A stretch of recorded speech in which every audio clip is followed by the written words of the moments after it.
kalimat tauhid. Kalimat tauhid adalah la ilaha illallah. Yang berarti la ma'buda bihaqqin illallah. Tidak ada Tuhan, pencipta, pemilik, penguasa yang menghidupkan dan yang mematikan kecuali Allah. Ini benar-benar bukan cuma ucapan lisan, harus ditanamkan dalam hati kita sebagai keimanan. Ya, jadi nggak perlu khawatir karena kita punya Tuhan.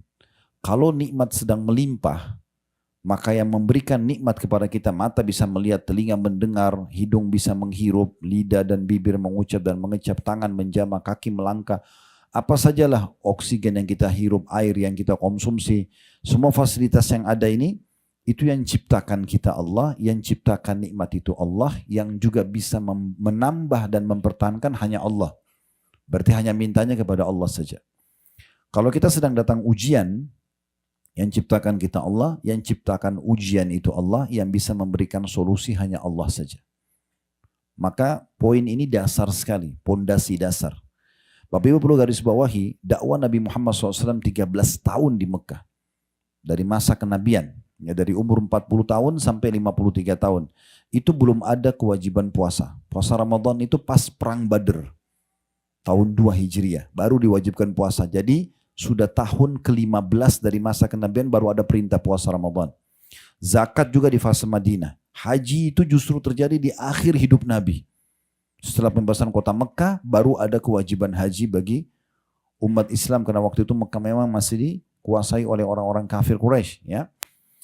Jadi satu-satunya yang diperintahkan kalau dari sisi ibadah di Mekah itu sholat saja. Itu pun sholat, kejadian Isra Mi'raj itu terjadi di tahun ke-11 dari masa kenabian.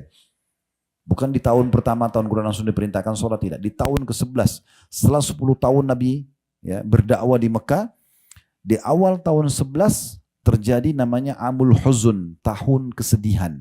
Kenapa? Karena waktu itu meninggal 2 orang yang sangat berjasa membela dakwah Nabi SAW. Yang pertama Abu Talib pamannya, tapi meninggal dalam keadaan kafir. Dan yang kedua Khadijah istrinya beliau yang tercinta. Nanti insya Allah di pameran Wahyu kita akan ceritakan tentang kedudukan Khadijah ini. Karena ada satu ruangan nanti yang memang khusus menjelaskan tentang keutamaan beliau. Nah, dikenal dengan tahun kesedihan. Di situ Nabi SAW dihibur oleh Allah Subhanahu Wa Taala dengan 2 kejadian besar. Yang pertama masuk Islamnya jin Nusaybin. Nusaybin ini wilayah di Irak. Ya. Pada saat orang-orang Quraisy Mekah menolak dakwah Nabi SAW, penduduk kota Taif menolak dakwah Nabi SAW, maka Allah datangkan golongan jin yang masuk Islam. Golongan jin yang masuk Islam dikenal dengan jin Nusaybin. Nah ini loh, kalau manusia nolak dakwahmu hai Muhammad, sesungguhnya aku datangkan jin yang beriman. Nah seperti itu. Yang kedua kejadian Isra dan Mi'raj. Itu terjadi di tahun 11 masa kenabian. Di situlah ada perintah sholat. Itu pun awal diperintahkan sholat, semua sholat yang 5 waktu itu 2 rakaat. Subuh 2, duhur 2, asar 2, maghrib 2, isya 2. Kapan dia berubah jumlah di kota Madinah? Subuh tetap, duhur ditambah 2, asar tambah 2, isya tambah 2, maghrib tambah 1. Itu di kota Madinah perubahannya. Jadi pertanyaannya, apa yang Nabi Muhammad SAW dakwakan di Mekah nih? Belum ada sholat, ya, sholat bahkan di akhir-akhir gitu kan. Belum ada zakat, belum ada puasa yang sering kita dengar ibadah. Itu adalah penanaman akidah atau tauhid. Ya, selalu Nabi SAW ingatkan tentang masalah tidak ada Tuhan yang menciptakan alam semesta kecuali Allah. Kenapa kalian sembah berhala-berhala ini?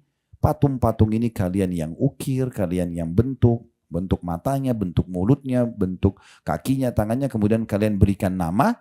Setelah itu kalian anggap Tuhan. Yang uniknya kalau rusak Tuhannya diperbaiki. Yang perbaikin dia. Gitu kan? Maka diingatkan, ini namanya tauhid. Tak boleh bergantung kepada selain sang pencipta Allah. Kita ini enaknya umat Islam sudah dimanjakan teman-teman sekalian. Begitu lahir, mulai bisa ngomong, orang tua kita sudah ingatkan. Tuhan kita Allah. Ya. Minta kepada Allah nak. Apalagi kalau orang tuanya Masya Allah faham agama. Dimasukkan ke sekolah agama. Kita mulai belajar Al-Quran. Ini adalah kitabullah.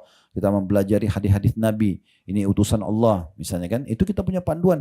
Orang-orang yang tidak punya panduan mereka bingung. Ada yang sembah dewa. Ada yang sembah bintang. Ada yang sembah pohon. Ada yang di India ada yang sembah sapi.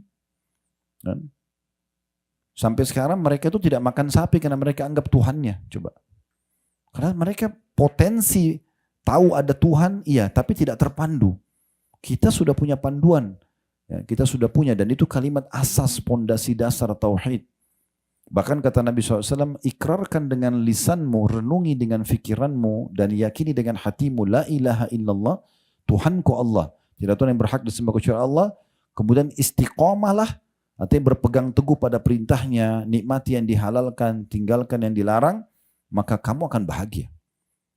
Maka di situ puncaknya. Ini pondasi dasarnya.